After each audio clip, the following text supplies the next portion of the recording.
The last video was about crystals. Actually, the last two videos, it was an introduction to crystals and then talking about crystallography, discussing crystals a little bit more. We're going to look at the other side now. What about materials that don't crystallize? They're still solids, but they don't have that same order. We call those materials amorphous materials. It's also called glass. Now, this glass, we're not talking about windows, we're not talking about cups or anything like that. We're talking about the terminology for an amorphous material is also called glass. So there needs to be a little bit of discussion there.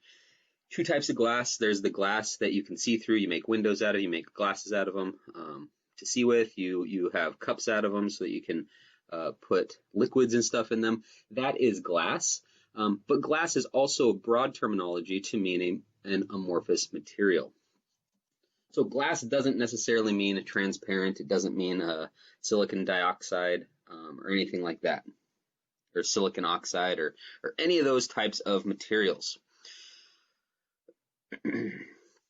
All right, so we talked about crystals previously. We have something with order.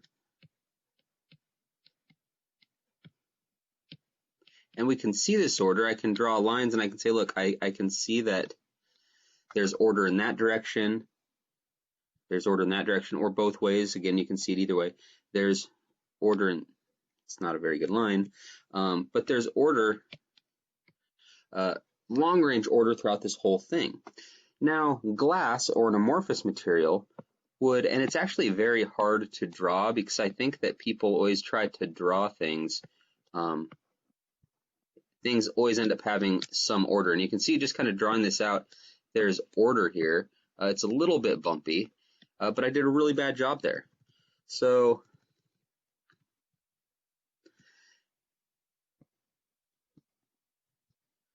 let's see if I can do a little bit better job. You know, something maybe like this. And there are going to be some spots where it looks like things are lining up. But it's short-ranged. It's not long-ranged. And short-ranged can be relative. There can be a decent amount of order in here. It just can't be throughout the entire crystal or throughout the entire grain. We're going to have a few areas that line up here and there. That's just going to happen from time to time. But eventually, it's not going to line up anymore. So that's what an amorphous material is. All right, so the question here is, why would a material be amorphous and not be a crystal? And we first got to understand kind of what happens. How do we solidify something? And solidification is the process of turning something into a solid. And we already talked about crystallization. That is a type of solidification. It's when we solidify something into a crystal structure. But an amorphous material is also a solid. It also solidifies. And so we go from a liquid to a solid. It just doesn't have that nice form to it. So in a liquid, we have to remember, we'll start there, that atoms are moving around. They aren't locked in position. That's what makes it a liquid. They're free to rotate. They're free to move around throughout the entire liquid.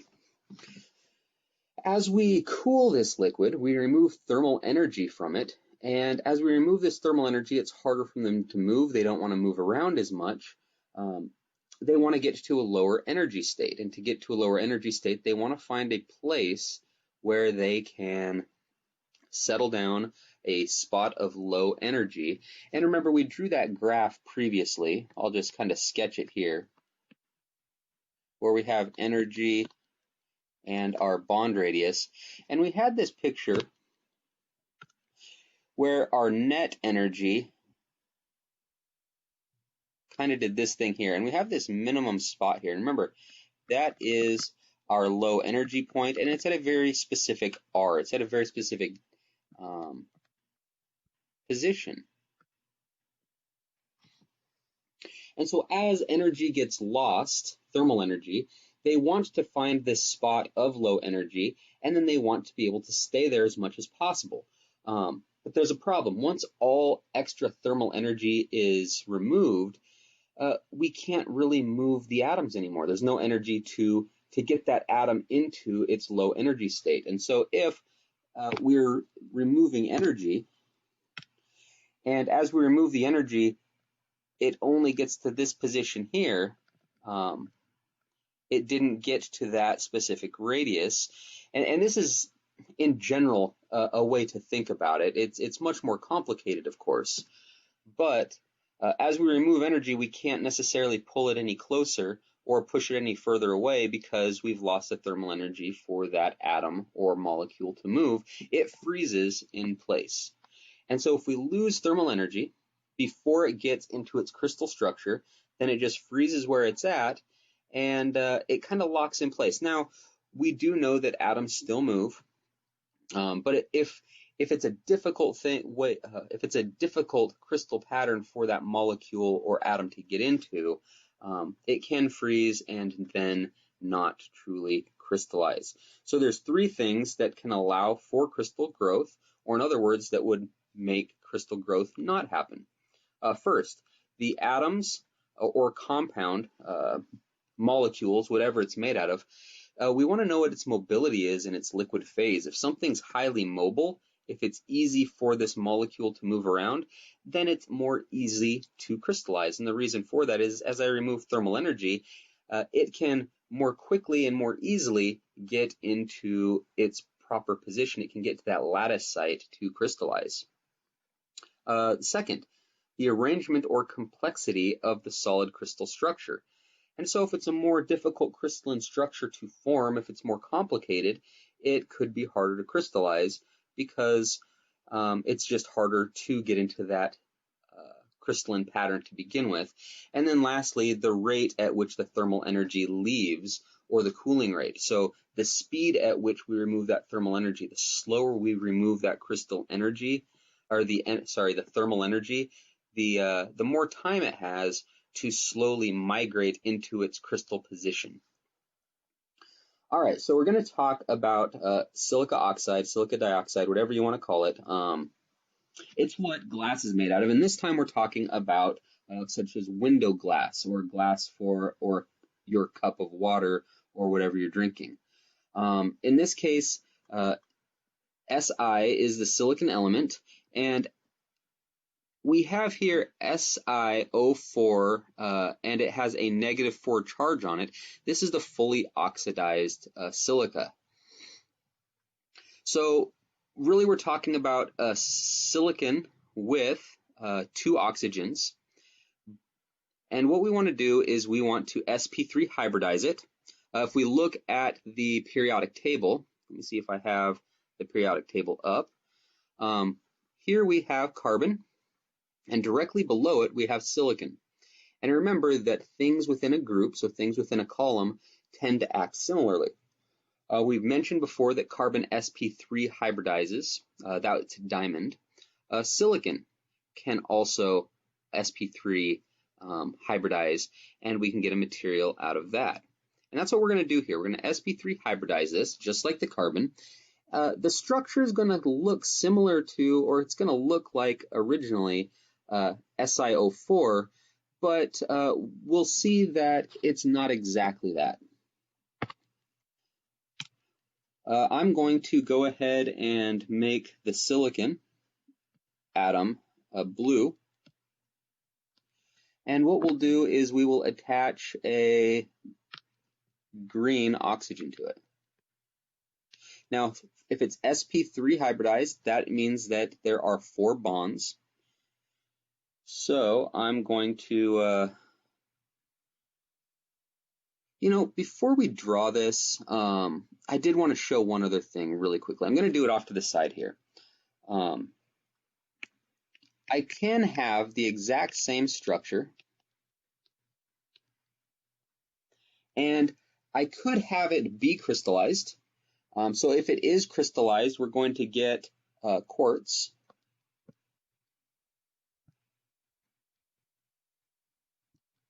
And this is my crystal.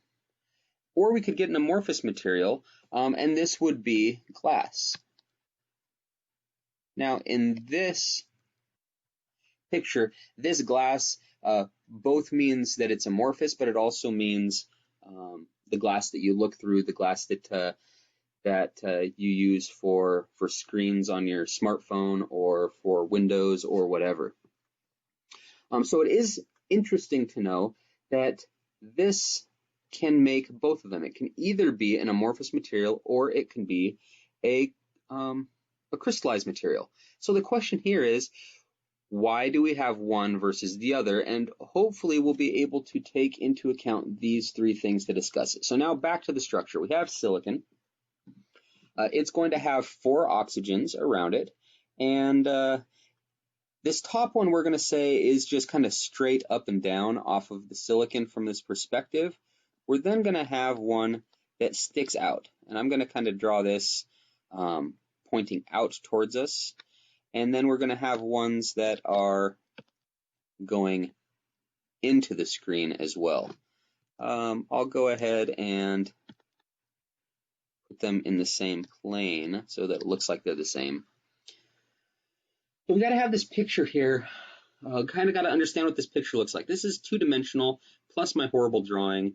What we have is we have silicon here directly above it, right on top of it.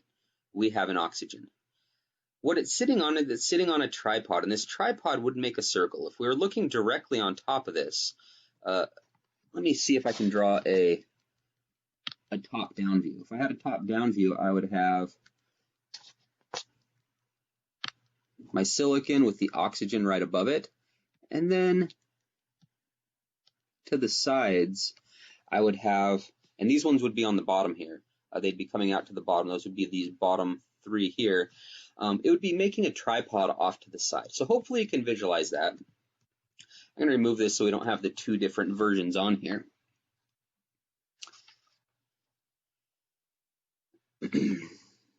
And so this is the molecule that we have to make our quartz or our glass out of. And so the idea here is I want to be able to solidify this. So if I have another another silicon,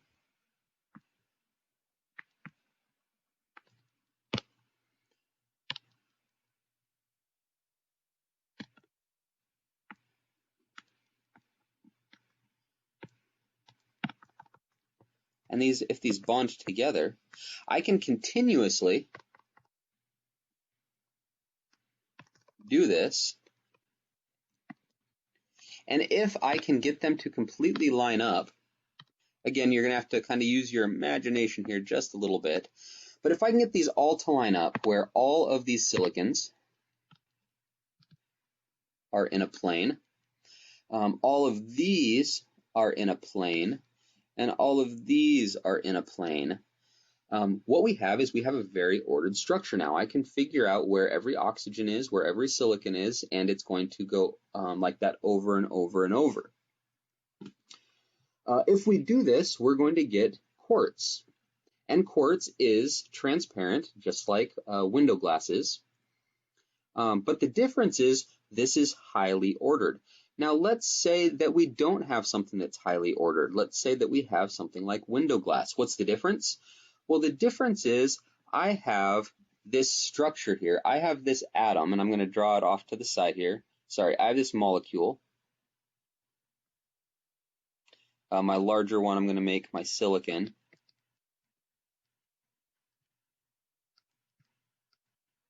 And it's going to want to combine with another one. And if they don't line up, if these silicons are not all in the same plane, if they're shifted slightly or rotated slightly, if these oxygens at the top are not all in the same plane, and if these are not all in the same plane, then what we're going to get is we're going to get an amorphous material. So going back to this, the mobility in liquid phase. This molecule here isn't as mobile as a single atom. And the reason for that is because it kind of has all these charges off of it. If it was just a single atom, it could move relatively easy, but in this fully oxidized state here, this has charges sitting around here. It has these unbound electrons.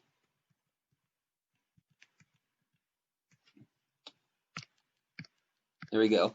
That are looking for something else, and so as they get near other molecules, it's going to be hard for it to move. It's going to get tangled up. It's not just a simple spherical atom. It's got these little appendages coming off of them, and so it is more difficult for it to move. The arrangement and complexity of this, it's not necessarily the most difficult structure, but remember, we're not just going to be lining up circles like we have for other crystals here, because in the case of just lining up circles here, it doesn't matter if all of these are lined up in the same direction, or if we were to give these some type of orientation, because circles really look the same from every direction. But in this case, I have to have all my molecules pointing in a similar direction. They have to be arranged the same. So it is more complex than just a simple arrangement of spheres.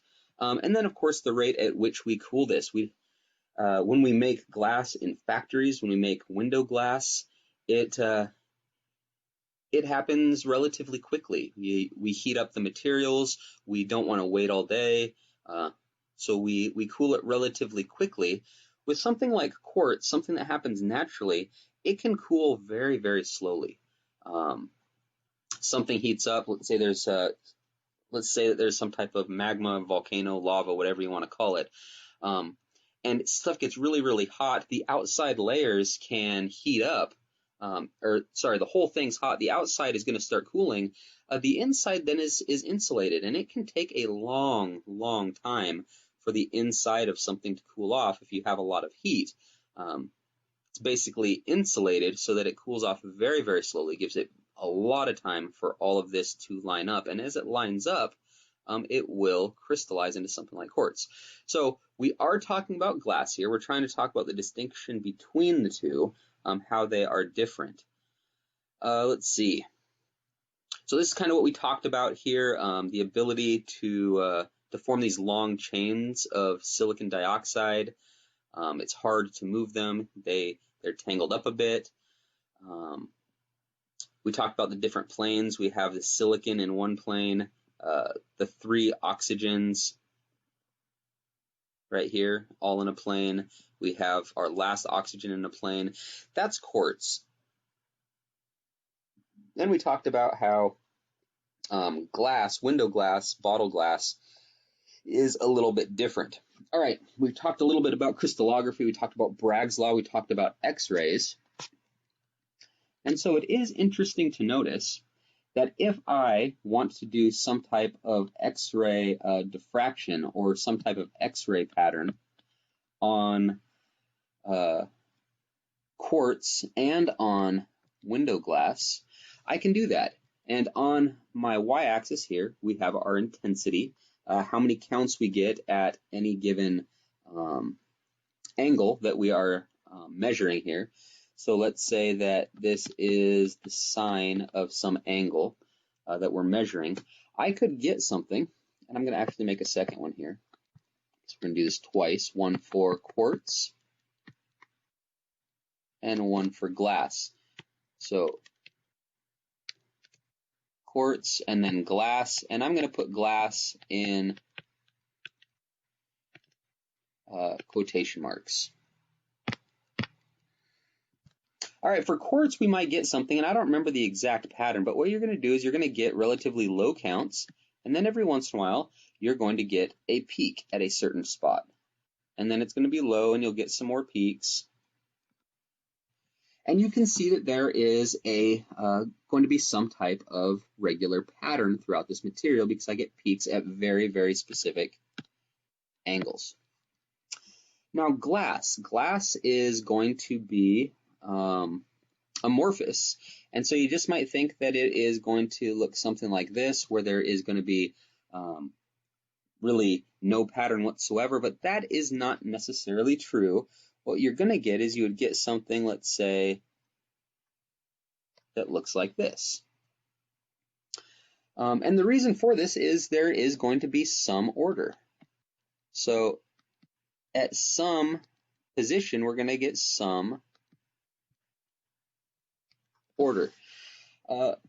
When things are amorphous, a lot of times they're not 100% amorphous. It's not like 100% chaos. Sometimes there is some order. You're going to get some chains that did come together. And in general, you have some order because you have a molecule that has some order to it. And so as you look at maybe some type of pattern, some type of X-ray pattern of materials, if you get something with very specific peaks, you're looking at something that has a nice crystalline pattern to it. And if you get something that has these wide, they can still have a peak somewhere, but they're really wide and broad, you're looking at something that is amorphous. All right, so we have two different forms. We have a crystal, we have amorphous. We want to think about which form actually has a lower energy. And so we're going to always tie these things back to energy. We need to remember that an ordered crystal is more tightly packed. If something is ordered really well, you can pack it better. And so we should know that the energy of a crystal is going to be less than the energy of glass. When things are ordered very, very well, it is at a lower energy. And we also know that the binding energy is going to be, it's going to correspond to then our molar volume, how much volume we have. And we talked about packing density. And so if I pack something really, really well, it's going to be a crystal. And so it's going to have a smaller volume. If I don't pack it as well, it's going to have a greater volume. And so molar volume is actually a pretty good indicator of the measure of disorder. So something with the smallest molar volume is going to be a crystal. And so if I have any element that I want to crystallize, or I should say anything I want to solidify, if I have multiple different molar volumes for it, the one that has the smallest is going to be the one that is the most crystallized. And again, solidification is different than crystallization.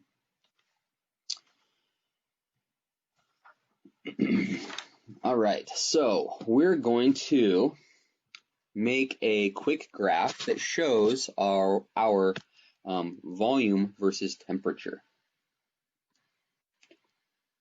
We haven't got into thermal properties yet, but there is a property that isn't always 100%. It's not always 100% this, but it is pretty common, and that is that as a material cools down, it tends to decrease in volume. And so in general, what we're going to have is we're going to have a material that, as we start off with high temperature, so we're over here on the right-hand side of our graph, we're going to be at a high volume. And as we cool, as the temperature goes down, the volume goes down. And I think that that makes sense for, in general, we've probably heard that before, that as temperature decreases, volume decreases. There are exceptions, and when we get into thermal properties, we'll talk a little bit more about why this happens. For now, we're just going to assume that this is true. We're going to reach this point here. I'll make a dotted vertical line here, and we're going to call this our melting point. I'm going to call that TM. And so what's happening at this point is it's the point at which a material freezes or turns to a liquid. So for water, that would be at 0 Celsius or 32 degrees Fahrenheit. So what's going to happen is as I continue taking energy, thermal energy, out of my material, out of, let's say, out of liquid water, I remove thermal energy, the temperature is actually not going to drop. But what it's doing is it's solidifying. Now, water is probably going to be a bad example here because water actually changes volume. It increases in volume as it freezes. But the idea here is as I continue removing thermal energy, the temperature isn't necessarily going to change. And so the idea is what's actually happening as I remove this thermal energy? Where is all this energy I'm pulling out? What is it doing? And what it's doing is it's allowing for these molecules or these atoms to line up in their proper position. So the temperature doesn't change. We get this vertical line here. And what this line here is, let me grab different colors so it doesn't start all looking the same. This is the melting and freezing line. Melting and freezing. This works in both directions. I can follow this curve from the left to the right, or from the right to the left like we're doing now.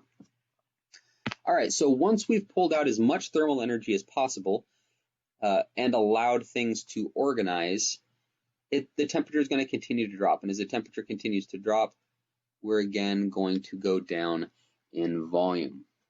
If we get this picture here, this picture is that of a crystal. Let me finish drawing this up here, and then we'll talk a little bit about exactly what's going on here. There are going to be situations where, as I cool and we hit this freezing point, that it doesn't crystallize. It's going to continue on. It should continue on with about the same slope. So there we go. And at some point, it's going to maybe branch off a little bit, or we're going to shallow out the curve just a little bit. All right, and I'm going to put the word fast here, and I'm going to put the word slow here. And somewhere right around this area here is my supercooled liquid.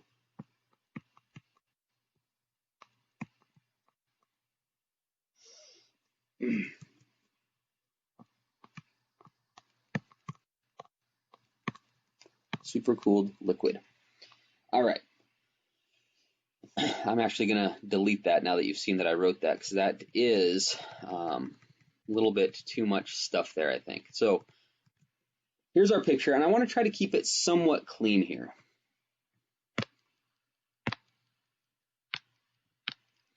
As I cool this crystal down, or sorry, as I cool this liquid down, I get to the melting point, and a couple things can happen here. We can keep removing energy, and the temperature stays the same. And once we remove as much thermal energy as possible and we've allowed it to rearrange, it's going to continue to drop in temperature, and we will have a nice crystal pattern. And you'll notice here that on my y-axis we have volume. So as we cool and we allow to keep pulling out that energy, but the temperature isn't changing, what's happening during that time? We're having organization happen, which is dropping our volume. Our volume is getting smaller and smaller as we crystallize. Once we've crystallized, we can't crystallize anymore. We can continue to drop temperature, and in many cases that continues to drop the volume. Now what about this green line? This green line is what happens in the case of an amorphous material. We cool our liquid, and we get to the melting point, and we're going to continue to drop in volume. As we hit the melting point, or the freezing point, depending on which way you're going, it's going to possibly freeze some of the atoms in space, and it's not going to allow for movement. And as they continue to freeze, I'm going to either freeze them a little bit slower. That's what this bottom line is. It's a little bit slower. It's a little bit lower on my volume scale. And so this one is a little bit more crystallized, but not as crystallized as a perfect crystal. But it's going to be a little bit more crystallized than something that transferred or that solidified more quickly or fast. And so we are going to have a couple other things here. I could draw a line down here, and this could be my T with a G on it. That's my glass transition temperature. And this is for my fast transition temperature. And not too long else, I'm going to have my glass transition temperature for my slow. What that's really saying is I continue to kind of solidify and freeze until I reach that glass transition temperature. And so the sooner that I reach it, I have solidified it sooner, I have a greater volume. So at this point right here, I have a glass transition temperature. I have solidified my material, and it has a corresponding volume. This is the volume of my fast. I'm just going to put an F. My fast solidification. I'm going to have one here, and this one is going to be my slow. And I'm going to have one a little bit lower, and this would be my volume crystal. And so the volume of my material is going to tell me something about how ordered my structure actually is. All right, so here's a little bit of a side note, maybe a little anecdotal stuff. Some people I've heard say that glass, and again, we're talking about window glass here, that it's not necessarily a solid, that it's just a very viscous liquid. And so the question is that true? Here's the answer right here. No, it is not true. Window glass is a solid. The evidence that they point to is they say you can look at these really old buildings that have been put up. They had windows in them for hundreds of years, and they'll say the bottom of the glass is thicker than the top, so it must have been running at some point. That's bad thinking. We have really good ways of making window glass right now, and so we can make it pretty much the same thickness, whether it's on the top or the bottom. But they didn't always have the best way of making glass. And so there were some times you'd make glass and the top would be skinnier, or one side, I should say, would be thinner and one side would be thicker. And what is the logical way to install that? That would be put the wider portion at the bottom. And so that's what we're seeing hundreds of years later. Another way to think about this is think about an old-fashioned glass thermometer. I know we use a lot of digital things now, but if we think about an old-fashioned glass thermometer, we get a picture of a thermometer. It was filled with something. It could be mercury. Often it was also filled with some type of alcohol or something like that. And what would happen is, as the temperature changed, this liquid would expand, and it would push it higher up the up this tube, this glass tube, and we could calibrate it so that we knew what temperature it would be. Now, if we think about it, if glass was a liquid, it would expand significantly differently than a solid. Liquids expand this way. Now, CTE is the coefficient of thermal expansion. Again, we're not going to talk about that for a few more videos, a few more weeks. And I could have that one liquid expands greater than another liquid, and that's perfectly fine to have happen. But between phases, we have this property. A liquid is going to expand much more than any solid. If glass was a liquid, then the mercury or the alcohol or whatever was inside of this thermometer wouldn't, as it expanded, the glass would also expand quite a bit, which would cause us not to see much of a reading. But the reason why these old glass thermometers work so well is because it exploited this property that the liquid is going to expand much more than the solid, allowing us to actually see how that liquid moves as it expands. The side note that I want to make for this one is going to be this quick graph here. Again, volume and temperature. I'm going to have some line that's going to have one curve or slope, and I'm going to have another slope at some other point. If we go back up to this one, I have a slope here and a slope here. and those slopes should be different. And I made them different on purpose. The reason being, if I have a slope at some point and a slope at another point, and they are different, they're not related, at some point I have some change in here where it's not going to be a nice continuous graph. Anytime I have a change in slope, it means that something's changing. Now, it doesn't mean that these slopes have to be perfectly linear. They could be smooth curves.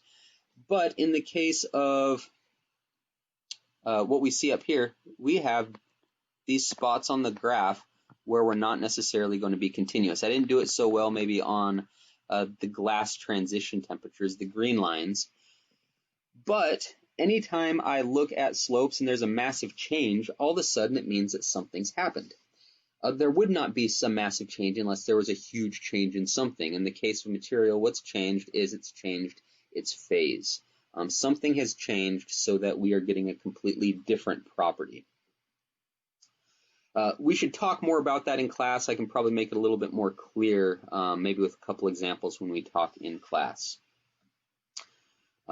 In short, when a slope goes from steep to shallow or shallow to steep, if something changes there, then we know that the energy, or in the case of material, the microstructure has changed. And that is in turn going to change a physical property, and it's going to be a major change normally. And so one thing that this can show here is we have a solid here and we have a liquid here. So we have a large difference in slopes. It went from steep to shallow. We're going to have a change in the physical property. There's a couple other things here. If I look at the volume of my glass and subtract the volume of my crystal, I'm going to have the excess volume. And that excess volume is again going to tell me something about how crystallized something is, because sometimes things are partly crystallized. And so the difference between these two, I have my glass and my crystal temperature, or sorry, my crystal volume. I subtract those two together, and the smaller that value is, the more crystallized it is. In the case of my fast glass transition, I'm going to have a larger difference. It means that it's less crystallized. All right, so just a couple pictures here. I have a picture of some peas here. These are not organized very well, not like the fruit stand that I had in the last video. These peas are in a very uncrystallized manner. Obviously, they're not frozen or anything. They are peas. But we can view them as saying, you know, the structure of it is amorphous. I can't look at one pea and tell you where every other pea in the bowl should be. Same thing with, let's say, balls in a ball pit. If we really wanted to, we could probably get these to stack really nicely, but we're not, so they didn't. They're just going to be all messed up and amorphous. We have rocks or sand. Again, they're going to be structured in an amorphous way, as with most things like grains of rice or any other type of grain, wheat or barley or oats or something like that.